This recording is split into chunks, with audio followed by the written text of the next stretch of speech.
за да не помислят мъжа на домакинята, че има пожар. След това ще му замериш сладко, значи слагаме 300 грама захар и 150 грама орехи. Ако случайно това количество крокан остане, може да си се изхрупка, докато се чака тортата да стане. А пък ако случайно се изхруска, можем да го запазим в буркан. Абсолютно, за други десерти, кремове. Да, върху кремове особено. Универсална добавка за, мисля, почти всички сладкища. Дори за баклава може да се използва, да се поръси. И в момента, в който тотално се разтопи захарта, орехите вече потъват в нея, намазваме сеченията с масло задължително и изливаме крокана в нея. Така той ще се отлепи много по-лесно. След което, като изстине, го смиламе, счупваме в хаванче. Ето как изглежда. Да, точно така. Ако някой... Има зъби за чупене, може да го яде и така. Не, за самоотбрана. За самоотбрана, да. И пристъпваме към асемблиране, както казват някои колеги сладкари, на тортата. Да, след като всичките ни компоненти поистинат, подвърнат се, почваме да я сдобяваме. Остава само да разбием маслото с крема, който вече е охладен.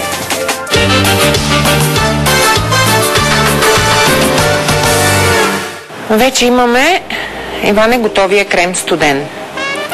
Към него ще добавим масло и ще го избием, за да стане по-пухко. 200 грама, едно пакетче, каквото и да вземем краве масло е 250, оставяме 50 грама и на бавна скорост започваме да го разбиваме с миксера.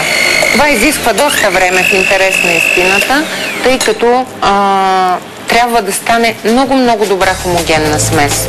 Ако случайно сме допуснали някакви бучки при варенето, то тук е момента да ги изгладим. Благодаря за съвета.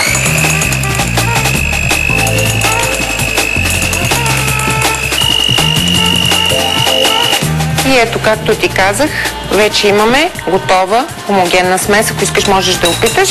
С пръст, нали? Да, разбира се. В кухнята всичко се прави с пръст. Добре ли е? Много добре. Добре, нали? Още веднъж ще ти кажа. Още по-добре стана. Това е сметаната, която ми разби. Можеш да опиташ и нея, ако не си я пробвал още. Само да хванеш захарна болест покрай тези проби. Не. Сега започваме направата на една торта. За целта разрязваме го на 3 равни части. Чакай така да ти помагам. Малко ми е хлъзгаво. Ето по тази структура се разбира, че всичко е свършено качествено разбиване, смесване. Да, има достатъчно порички. Да. Не много, не малко. Ако са прекалено много шуплите в блата, то тогава никакъв сироп няма да може да задържим в него и тортата след един ден, ако не я изядем, просто ще бъде изсъхнала. Така, сега започваме с сиропирането от вече направения сироп. Едно черпаче, това е средно голямо, честно да кажа, не мога да кажа 200-300 мл ли е, но горе-долу около 200-250 на всеки ред от блата е напълно достатъчно, за да се сиропира тортата. Така ще принести да... Да сложим кремче. Виж какви шупли вече се е получило от маслото в крема. Като се избие добре, нали? На времето, преди да започна да се занимавам с професионално сладкарство, този крем много обичах да си го слагам в чаши. Към него добавях разбити яйца и така наречения баварски крем, белтъци, жълтъците един по един в чаши с малко греляш или крокан. Докато крема не еволюира в торта. Ето, че ни благодаря ти. Моля. Сега слагаме крокана. Хубаво, колкото повече, толкова по-добре.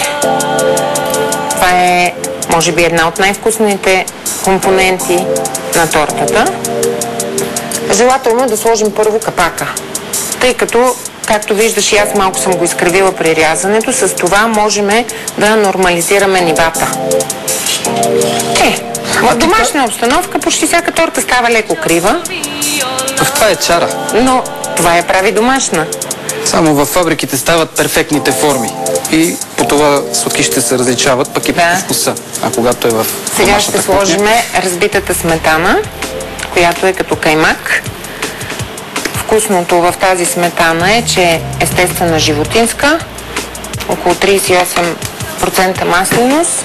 Да, какво значение има маслеността в случая? Ами маслеността помага при избиването. Ако е ниска маслеността на сметаната, тя не може да поеме достатъчно въздух, да даде обем и да се сгъсти като ето този каймак, който виждаш в момента.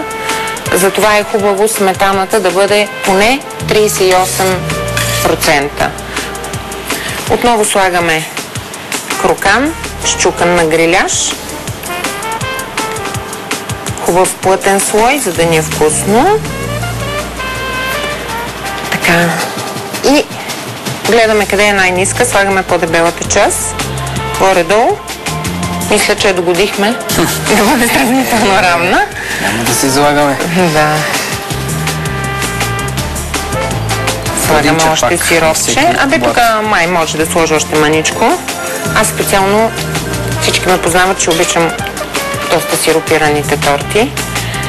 И след което започваме да я зафилваме, замазваме и тем подобни неща.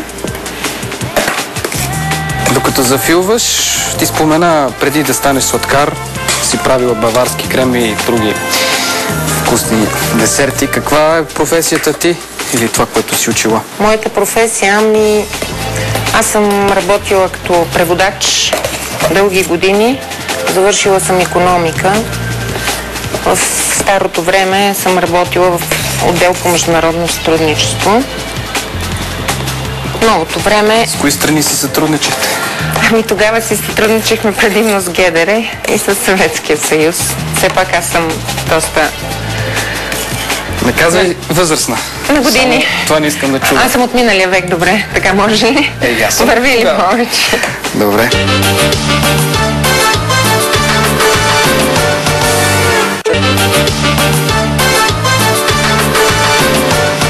Да, ето вече завършваме отгоре тортата. Ето, един крем и вече нещата придобиват почти като в сладкарница. Нали? Вида. Със сигурност за това време, за което аз я правя, един майстор ще направи 10, но и така вече ще преминем към нейното украсяване. Пристъпваме към украсата на тортата. Сметаната сме си я сложили в шприц, подходящ. Правиме бордюрче, да си